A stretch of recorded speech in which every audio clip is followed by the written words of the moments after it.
Hello, hello, hello, hello. All right, all right, all right.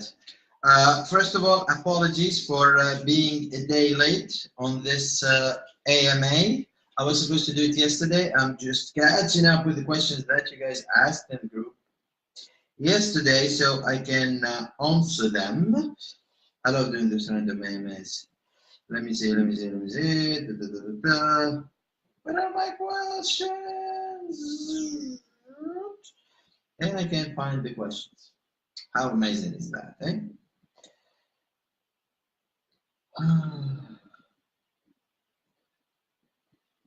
Okay, questions are literally gone, which is amazing. So let me see. I can't find the questions from yesterday. God, I hate Facebook so much. Oh, here they are. Perfect. Alrighty. Okay. So let's start. Hi Mo, how to get lower CPMs? Okay, so lower CPMs is not really something that I focus on, but to answer your questions, there are a lot of variables that play when it comes to CPM. Number one is the engagement on the page itself, and then the engagement on the ad itself. The format of the ad, videos tend to be a lot cheaper than photo ads, and that's not always the case. Also placements. Placements, like whatever, depends where you are pushing your traffic, depends on the placements, your CPA will differ. But again, like lower CPM doesn't mean shit if you are not actually selling. So instead of focusing on the lower CPM, focus on, like what brings you sales. So focus on maybe your CTR, your add to cart, your cost per add to cart, and ultimately your cost per sale. That's what you should be focusing on. But to get lower CPMs, if you are doing e-commerce, which I'm assuming you're doing, it should not be your main concern. Like I would pay $60, $50 CPMs if my cost per sale is like $30 or $25 or whatever it is within my KPIs. That's what I will be focusing on. All right? Okay. Next one. How to keep the bounce rate low? That's the CRO question. So to keep the bounce rate low, you need, number one, obviously you need your loading speed to be on point. So if you have like anything over, I think 3 seconds, it's really, really bad. We always aim to have something like less than 3 seconds. If you're on Shopify, it's kind of, I mean, it's doable. If you do hire a developer, there are developers on Upwork that actually specialize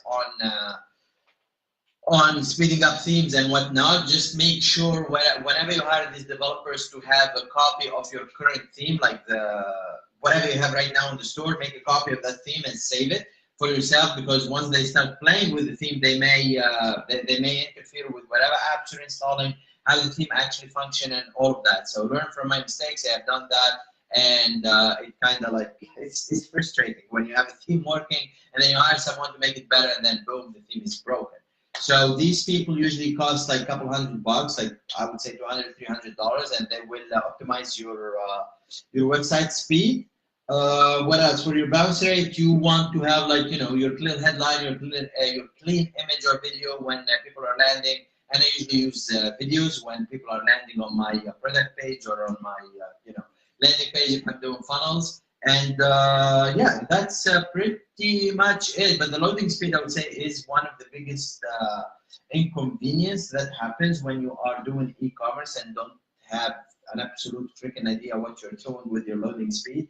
So just hire someone to do it, and know buying a fast theme is complete utter bullshit from my honest opinion, because the moment you install like because how they show it on their videos when they are selling you the themes is like they would show you, like a JPEG with no apps installed, with nothing, and woohoo, we load in like 2 seconds. Great. And then you start installing your Facebook pixel, your Google Analytics, your whatever, like all these scripts that we have to use, and then you install a couple of apps, and then boom, it's 5, 6 seconds. So having like buying a theme based on speed is not the real story. That's like pretty much a marketing gimmick. And if anyone here owning the theme watching me, I apologize, but this is the truth. All right, next question. See, I'm not making friends today, I think. I wake up in the morning asking myself, who am I going to offend today? It's a hobby of mine. All right, thank you, Rob. Miss you, dude. Some people said, that's like when you know you're getting fake news. Some people said they start running ad set at special time. Special time. Huh? Special time. What? Special time. I'm guessing midnight. That's when I. That special time sounded completely wrong in my head, but that's okay. No, they usually I launch my ad sets at like midnight. They schedule them. I don't launch honestly in the middle of the day. Or if you didn't do it, like usually you want to do them, or how I like to do them is between midnight to 6 a.m. So I schedule them, and that's pretty much it. So let's say I'm launching. What is it now? Almost noon.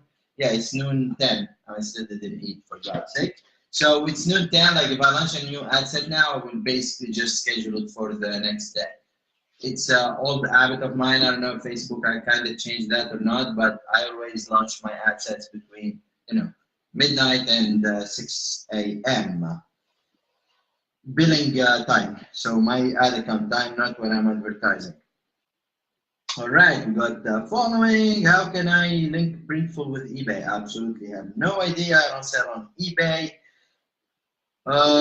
When would you take a winner to a funnel? 100 sales, 200 sales, 300 sales. So as I answered this before, you want to take a winner to a funnel when you have consistency, when you know that product is actually, worth building funnel around it. It's not about how many sales you're doing. It's about the consistency. And when you're testing that with the objective of moving to a funnel, you don't have what do you call it? Like you don't have to be profitable. I know it's hard to say that, but if your objective is to go profit, like if to move this to a funnel, the idea is looking for consistency. Yes, if it's a profitable, great. If you're breaking even, awesome. But if you're losing like $1, $2, $3, that's still okay as long as you're consistent. Because what will happen when you're going to move it to a funnel, the idea of moving something to a funnel is to increase your AOV and to increase your net margin. So once it's on a funnel, things get easier. You can spend more on Facebook and then easier to scale because, your CPA or your break-even point will be bigger. So what happens is you can spend more without worrying about, the $1, $2 change on Facebook that you are worrying about when you are not doing funnels. All right, people posting questions in the comments right now. We'll get back to them as soon as I'm done with answering the questions that we have in here.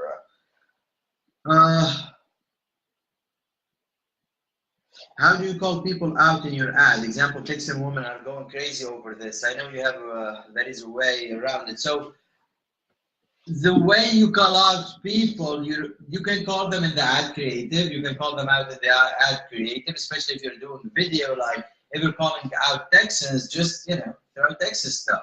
Throw the star, whatever they have in Texas, steak and guns, I guess, and the Texas map, and the Dallas Cowboys.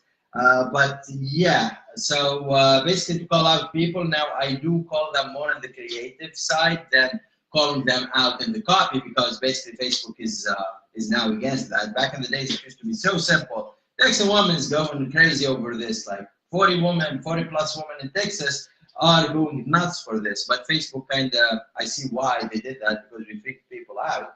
But yeah, in the creative, it truly does work, and people kind of like they link with it. And especially when you're scaling and you have like, let's see, I don't know, like you have Texas, California, and Florida, they're crushing for you. So I'll create like three different creatives, or more or less 3 different copies that will relate to people in there, because at that point I will be going broad. I will be going like just, woman 40 plus New York, state of New York, or woman 40 plus California. So that way you can scale broad, and then people will link to the, on a demo side more than on an interest side to your ad. All right, next one.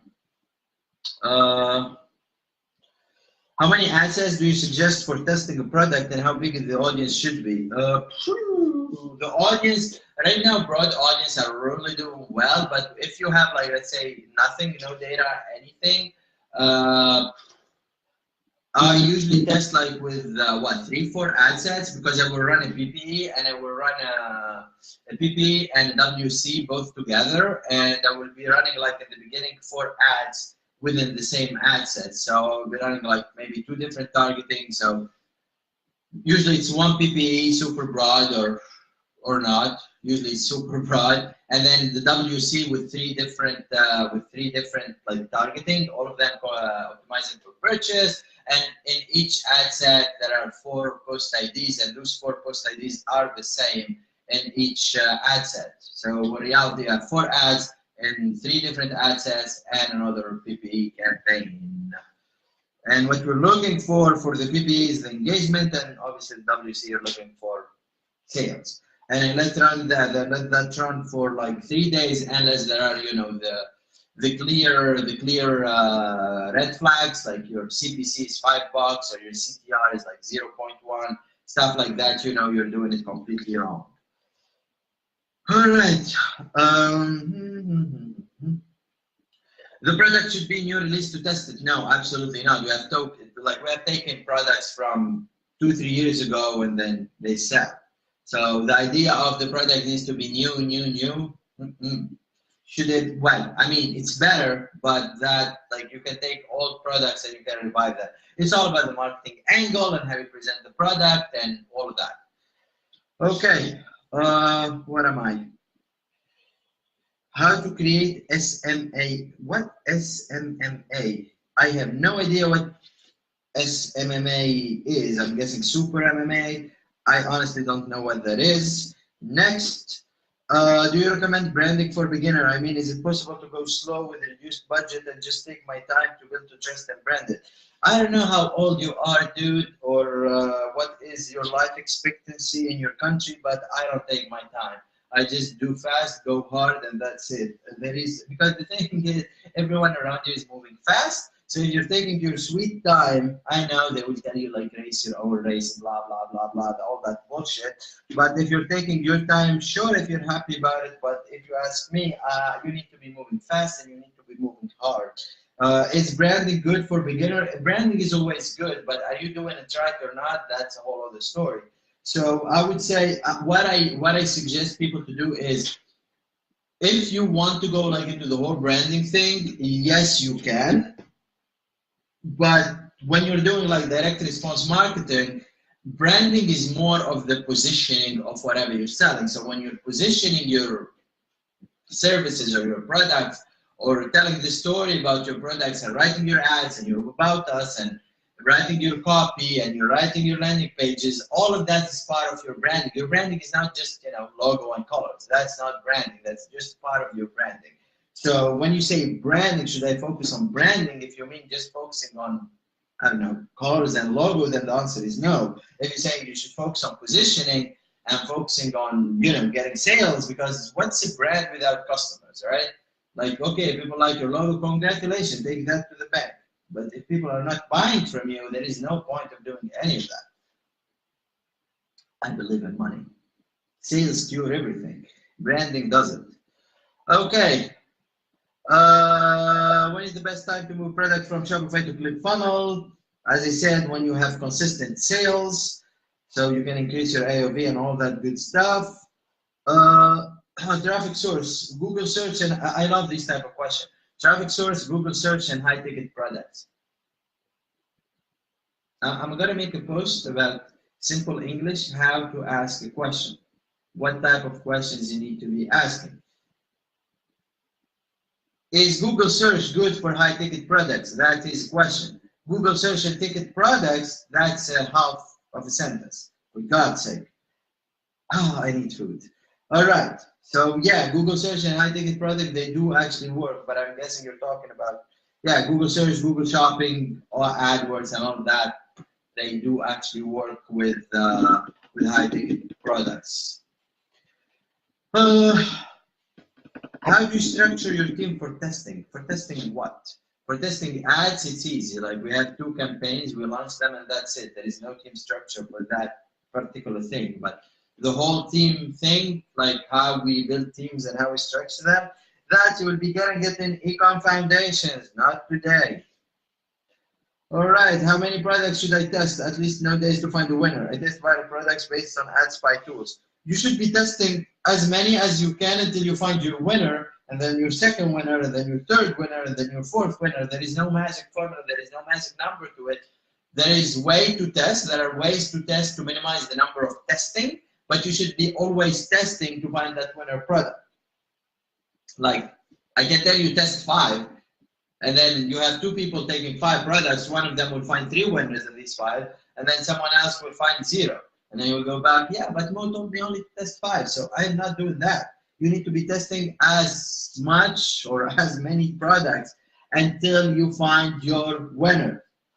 All right. Testing with traffic objective instead of WC purchase. Testing with WC involves pixel optimization. Doing so with niches correct pixel data. Your view on this?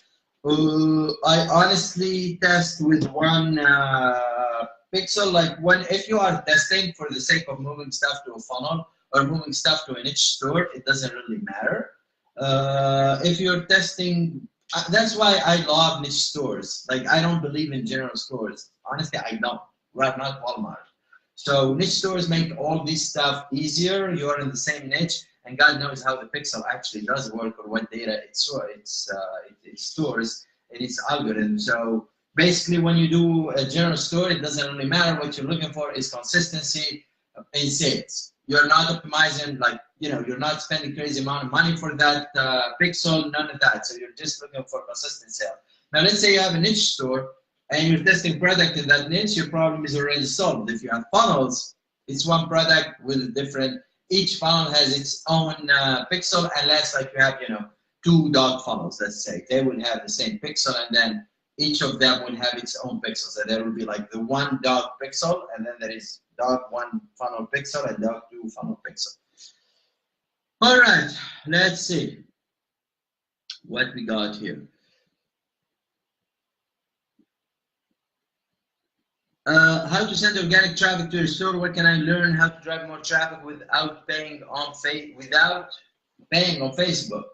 Yeah, if you want to drive more traffic without paying on Facebook, that's like everyone hits the goal, and you're like, no, let me go look for something else. But if you don't want to pay for Facebook, you gotta pay for something else. There is no such thing. Honestly, I do believe there is no such thing as free traffic, because if you're doing SEO, you're spending time. I don't know, if you're not putting a dollar sign on your time, you're doing something wrong with your life.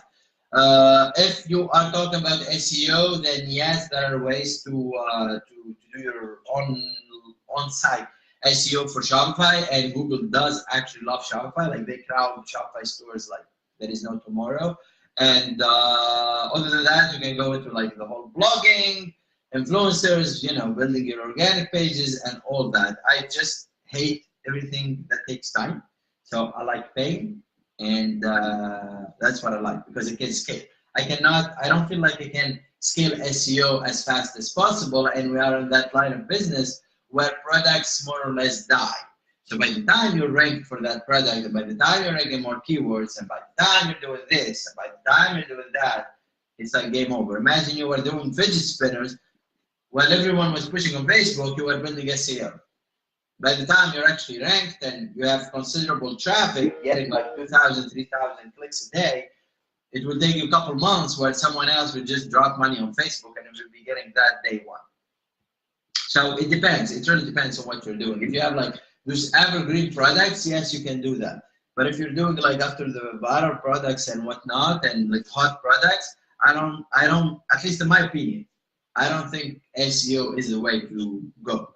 I mean, you gotta be doing the minimum, the on-site and meta tags and whatnot, but that's pretty much it. Okay, can you explain to me in 1 minute, what is the relation between ClickFunnels and Shopify? We're using ClickFunnels and not just Shopify. Okay, so you got Shopify is a shopping cart, and then ClickFunnels basically build sales funnel. Now, a lot of marketers, they try to build third-party apps like CartHook or OCU, One-Click Upsell, and Funnel Builder. on Shopify to do actual sales funnels. But honestly, most of them don't come close to having an actual sales funnel. Now, ClickFunnels is not the best funnel builder out there, but it's the easiest to get you started and get you going. It does work, but the only problem with them right now is their loading time. The loading time actually is not good. I won't say it sucks, but it's not good. There are ways around it. There are ways to optimize it, but it's not something that you will be using as easy as Shopify. Okay, that's your 1 minute. See you tomorrow. All right. Give value to your audience. That's Robert answering. That's his jam. All the organic free traffic stuff. Thank you, Ali, man. I appreciate it, brother.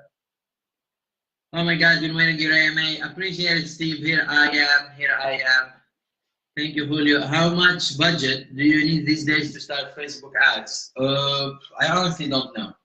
I would say a couple $100. I mean, you need to have like at least around $1,000, and that's assuming you have the right education and the right information how to use that $1,000. Because if you don't have that, you will be spending that on learning what you should not be doing. I guess making mistakes, and your mistakes will cost you that $1,000, if not more. So there are, it really depends. Like if I give you now a winning product and I give you the targeting and I give you the funnel and I give you everything, you will need probably $100. Because that $100 will make you $200. You reinvest and you move on. But if you don't have anything and you have no education, it's going to take you serious money. But if you don't have anything but you have education, I would say a couple hundred to 1,000 maybe. And also will depend on like how good you are at taking action and applying what you have learned. Because I have seen people, you tell them do 1 to 3, they will do 1 to 17, and then they tell you, oh, but it didn't work. Yes, it didn't. Yay. So yeah, you need to be really good at following your instructions, so you can, you minimize your loss or your investment, your learning curve. All right, that's all the questions that we had today. Let me see what else we have. I guess that's it. Those are all the questions. Do we have any more questions, people? Oh, I didn't scroll down. Look at me. What's your perfect lookalike percentage now after Safari update? It's still the same, man. We still test everything. 1%, 2%, 3%, up to 10%. But the idea is not just the lookalike percentage. Like people like brains, we use that. Think about the seed audience more than the lookalike percentage. Your seed audience plays a bigger role in your lookalike, I guess, quality than the percentage of it. So imagine you're doing like, let's say purchasers, for instance. You have like 3,000 people who bought from you, all right? You're going to create the lookalike audience 1% of that. Great, it should be working. And then out of these 3,000 purchasers, you take people who bought twice from you, and then people who bought for over $50 if your AOV is $50. People who bought, multiple times from you. People who bought, $100 extra. So those are your better buyers, the high quality buyers. And then you go and get your lookalike audience from those. So these people actually are like the lookalike audience quality in theory, and with my testing, it should be better than having a lookalike audience with all your purchasers. But then now all of you, what would happen, they would go and create those, the second one that I mentioned with the multiple buyers and all that, and then they forget about the actual, like all the purchases. The idea is to do both. The idea is to test both. And the idea is to see what's working for you. What I can do, the most that I can do is give you what to test. Like this is what's working for us, but then you can take it on your store and it's not working for you because of X, Y, Z. So percentages, like I have lookalikes that 1% is doing them better than 10%, and I have others where 5% is crushing the 1%. So you need to create most of them, all of them, and from every seed audience that you can think of, and then basically test all of them. All right.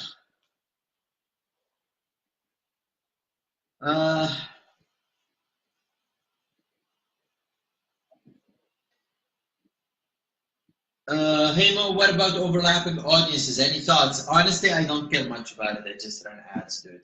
Like, I tried to care about it and it was too much headache. So I'm like, screw that shit. We run it. Any new testing method in this Q4? Yeah, I'm buying a crystal ball and I'm putting it and I'm like going abracadabra. Man, it's the same old stuff. Like, seriously, there is, well, testing method, no, but I created a better system for selecting products, which is super fun. It literally like gives you a green light or a red light or an orange light to move ahead and spend money on ads or not. It's actually amazing. You guys gonna get that on Ecom Foundation. So yeah, that's how much I love you. How do you margin your products? Do you keep all your costs under 20% of revenue? No, I don't. I go with perceived value, and then based on that perceived value, I start playing with the price, and then I do split testing. So there was this product. It was selling $5 on Amazon. The competition was selling for $16.99.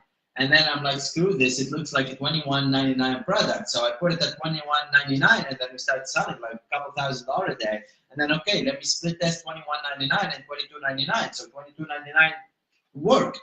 The conversion rate taked a bit, but I made more cash. So I stuck with the $22.99, and then I tried to do $24.99. Didn't work.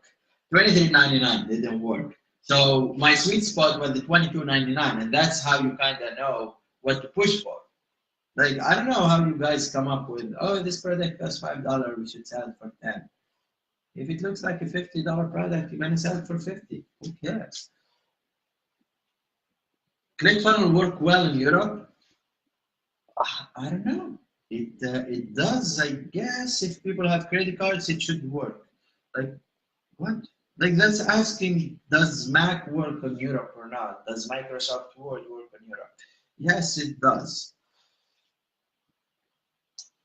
How do you deal with the supply in China and time processing? I have my own connections. I don't deal with AliExpress. We moved from AliExpress a long time ago.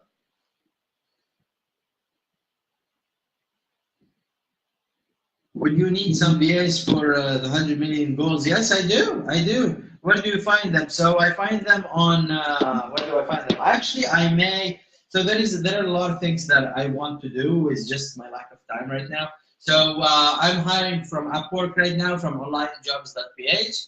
I may go back home to Tunisia and actually build a media buyer team there. I'm like this close of doing it because I cannot run all the ads myself, and the VAs, they just drive me crazy when it's ads. It's like ads. It's not searching products or setting up products or whatever. So I may just do that and build a local team back home with, you know, like 20, 30 media buyers. I like to go big, and that would be super fun to do. Plus, it's giving back home, right? It's giving back to the community, blah, blah, blah, and all that good stuff. All right, next.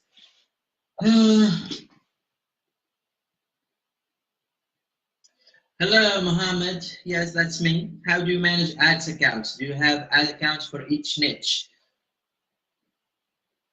First time I see niche as N-I-T-C-H. Right. Yes, I do have an ad account for each funnel or store or niche. What's up, Faris, man? Faris leading that French market like there is no tomorrow. My dude is taking the king place in there, right? All right, I scrolled all the way down now. There are no more questions. Are we done with the questions? Let me see. I answered all of them, all of them, all of them. Perfect. Do we have more questions? Because we have 2 more minutes and brother gotta go eat. It's lunchtime, lunch number 3, I guess. So yeah. Any more questions? Yes, no, maybe. No, yes, maybe.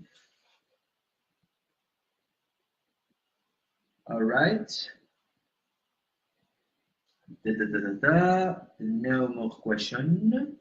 And that's it, I guess, for today, folks. Thank you for joining this AMA. Hope you guys enjoyed it. Your questions have been answered.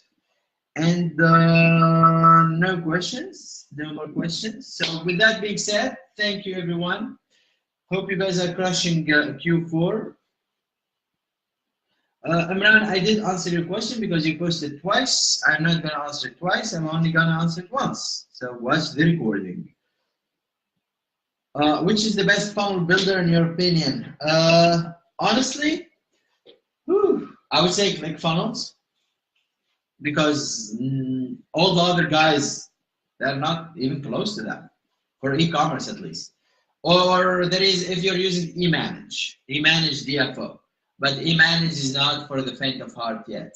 It's like, you know, you need solid manpower, or at least you need to know what you're doing to use eManage. But if you are doing like the whole drop shipping and all that, it's ClickFunnels. If you are more into branding and see, like, you know, all the creams and pills and all that type of stuff, we're in the CPA market, I would say eManage. eManage, then in order, I would say eManage because it's my favorite from DFO. And then there is Limelight, sorry. There is Connective with a K. What else?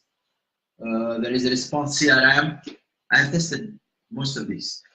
Yeah, but they're not cheap. They are not cheap. I'm talking like $1,500 a month, $2,000 a month, pay as you go, etc. So they're not the $300 ClickFunnels type of thing.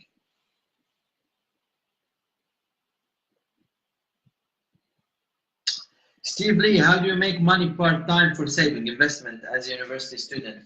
Honestly, I would take freelance jobs, dude. Freelance jobs. There should be a skill that that you can do that most people cannot do. I'm guessing with your last name Lee, you speak something else besides English, so the easiest way will be translating. Other than that, you know the basics of Facebook ads, or you know the basics of you know, marketing, where you can pick up like easy jobs like that, you know, 100 to 100 pop. You do 3-4 of these a week, and you should be good to save at least. And depends also what your field of study is. If you're studying something complicated that people will hire for, you should start doing that as a freelancer. There is no shame in not having money. There is a shame of not doing anything about it. So congrats, honestly, on trying to make side money part-time as a student. I done that, and that shit sucks. But congrats on doing that. Seriously. Takes a lot of guts to do that. All right.